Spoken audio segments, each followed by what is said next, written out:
الله إلا إذا دعوت إلى التوحيد. Nous sommes en 2022 dans un village de Belgique. Un groupe d'amis se réunit comme beaucoup d'autres pour pratiquer une partie de spiritisme. Ces mêmes personnes ont l'habitude de consulter l'horoscope, de se faire tirer les cartes au tarot. Ils se retrouvent par exemple pour invoquer des morts à travers une partie de Ouija. Parmi eux, certains y croient et d'autres ne le font que par divertissement, mais le danger est le même. Exposer son cœur au pire des péchés, le shirk, le polythéisme, en y faisant des invocations ou des demandes à des personnes absentes, incapables ou mortes. Ces mêmes pratiques sont utilisées par des mêmes groupes d'amis à Tokyo, Kinshasa, Moscou ou Sydney. Tous ont la capacité d'accéder à ces activités en un simple clic. On serait tenté de se dire que tout ceci est possible par la cause des voies de communication. Le mondialisme, Internet, les moyens de transport modernes, la télévision. Mais nous verrons en fin de vidéo quelle est la vraie cause de ces maux. Tout ceci constitue ce que l'on peut appeler du shirk moderne. Il en est de même pour le fait de croire aux croyances diffusées par des séries ou par des animés suivis sur l'ensemble de la planète, comme le fait de s'adonner à des rituels sataniques, ou par le fait de croire qu'un œil protège, qu'un fer à cheval éloigne du mauvais œil, ou qu'une étoile filante permet d'exaucer les vœux. Internet, Netflix, Amazon et la télévision diffusent ces pratiques sans que quiconque ne se rende compte de la gravité du sujet. Toute une jeunesse tombe dedans, s'y adonne et perd un temps incroyablement important, tout en détruisant à petit feu leur foi religieuse.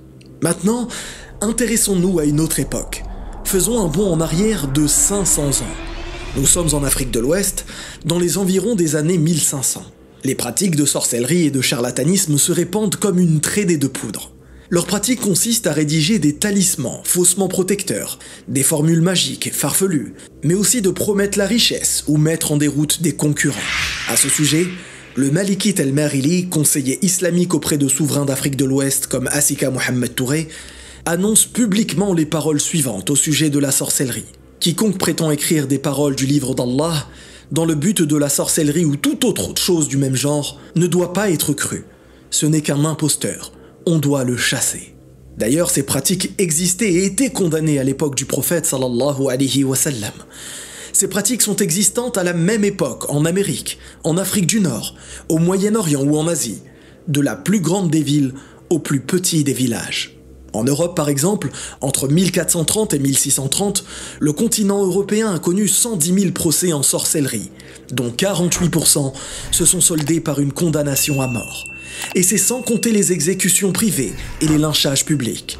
On serait encore une fois tenté de se dire que tout ceci, cette sorcellerie, s'est diffusé à travers le monde par la cause des voies de communication, que sont les bateaux de l'époque, les commerces intercontinentaux, la route de la soie, etc. Mais, encore une fois, nous verrons en fin de vidéo quelle est la vraie cause. Remontons maintenant à il y a plus de 3000 ans, à une époque où aucun continent ne communiquait avec un autre, à une époque où l'avion, Internet et le commerce international n'existaient pas.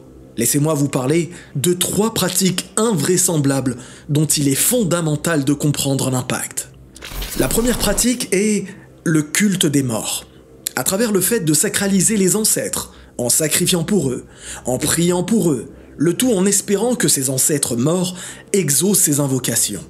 Ceci à travers des mausolées, des caveaux, ou même en érigeant des statues et des monuments pour ces morts. La deuxième pratique est la recherche de la fertilité, à travers le fait de prier des saints, de donner des offrandes à des statues ou des idoles, afin qu'elles garantissent une descendance et qu'elles permettent d'avoir des enfants.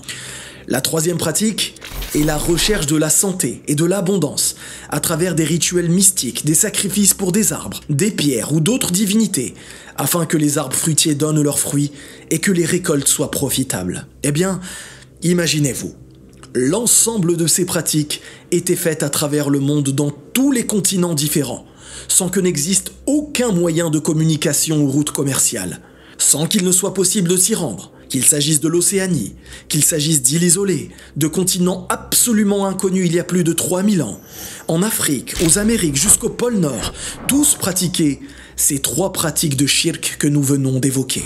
Mais comment cela est-il possible?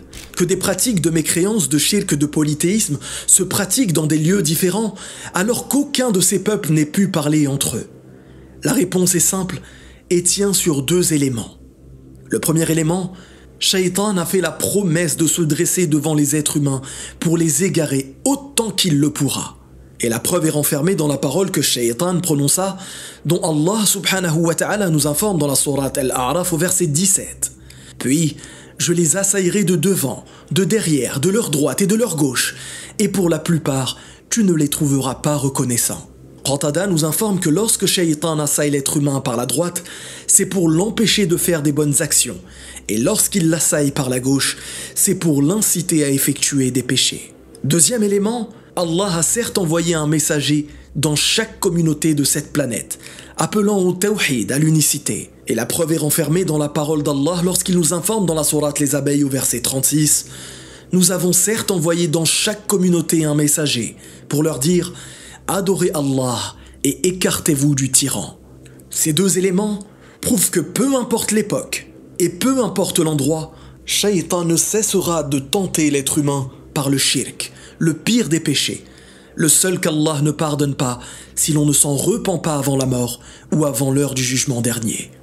La deuxième preuve nous confirme que tous les peuples sur cette planète, peu importe les endroits, ont bénéficié d'un messager pour leur dire d'adorer Allah seul. Alors, où que vous soyez, quoi que vous fassiez, gardez toujours en tête que Shaitan est là pour vous faire dévier du droit chemin, de vous faire dévier de l'unicité et tawhid en premier lieu. Plus étonnant encore, ces trois pratiques que sont la recherche de l'abondance, de la santé, de la fertilité ou le culte des morts à travers des pratiques polythéistes existent encore aujourd'hui et sont d'ailleurs ce pourquoi les êtres humains ont le plus accès à la voyance, à la sorcellerie ou à l'ésotérisme. Ne vous dites jamais « je gère, t'inquiète, mon cœur est solide, je peux m'exposer au shirk sans risque » car Shaitan a pour habitude de dévier les gens petit à petit, une chose en entraînant une autre.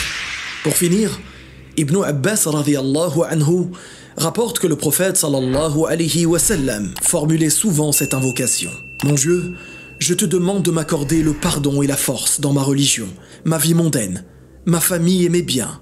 Mon Dieu, cache mes défauts, rassure-moi contre ma crainte, garde-moi contre le mal qui se trouve devant moi, derrière moi, à ma droite, à ma gauche et au-dessus de moi. Wallahu a'lam, barakallahu fikum, wassalamu alaykum wa rahmatullah. »